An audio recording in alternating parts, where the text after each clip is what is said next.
I honestly think the only reason there are 67, 68 million homes paying, upwards of between 75 and 120, probably $5 a month is live sports. I mean, sure, there's definitely an older demographic that has been doing it and, will never churn. But I think the reason why you have millions subscribing to YouTube TV and Hulu Live and continuing to take Comcast is for live sports. I mean, if you want to watch all football games, college, pro, you need a subscription to cable, satellite, or one of these over the top, like, YouTube TV bundles. There's no getting away from it. You still can't. Sure, can you replicate a bunch of it in streaming? Yes. Next year you'll be able to get even ESPN direct to consumer in September 2025 when, Iger finally pulls the trigger on that.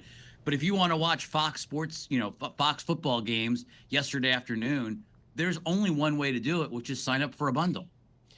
All right, Rich. So if I'm the management team, if I'm the board level at some of these linear media companies, what do I do? Is there ever a world when I can generate the profitability and the returns that I did 6-7 years ago, or is that model just gone?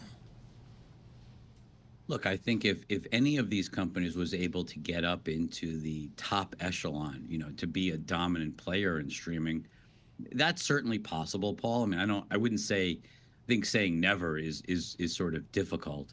But right now, I'd say all of these traditional media companies, the one thing they're struggling with is they're really optimizing for the wrong thing. They've been focused on, initially they were just focused on subscriber growth. Yep. And so they just gunned it for subscriber growth. Profitability didn't matter. They were just, losses were piling up, billions, I think, between all of the major companies. I think they were losing like upwards of $12 billion if you aggregated it all together between Disney and Warner and Peacock. So they realized that's not sustainable. So now they've been, slashing the amount of programming, slashing the marketing, raising the price. And the thing that they're all missing is they're not gunning for time spent. Like Netflix never wants you leaving. Amazon never wants you leaving. I think the challenge for all of these companies is they're stuck in this weird middle of like, they don't have enough scale.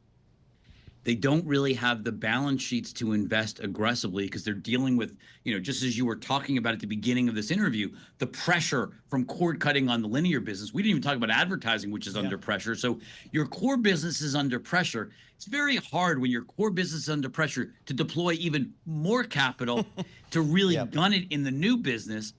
And so you're stuck in this sort of what I would call this sort of ugly middle where you don't have enough scale, you haven't hit scale, and you don't really have a clear path.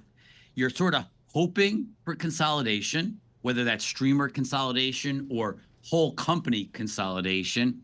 But it is certainly a very difficult place to be. And I think if you look at this stock, all of these stocks as a group, it hasn't been pretty. I don't care whether it's Warner Brothers Discovery or Disney, even Comcast. Like this whole space has not been a great place to make money. And I don't think in the next 12 months, do I see any green shoots or some major change that's going to make you say, oh my God, this space is on fire?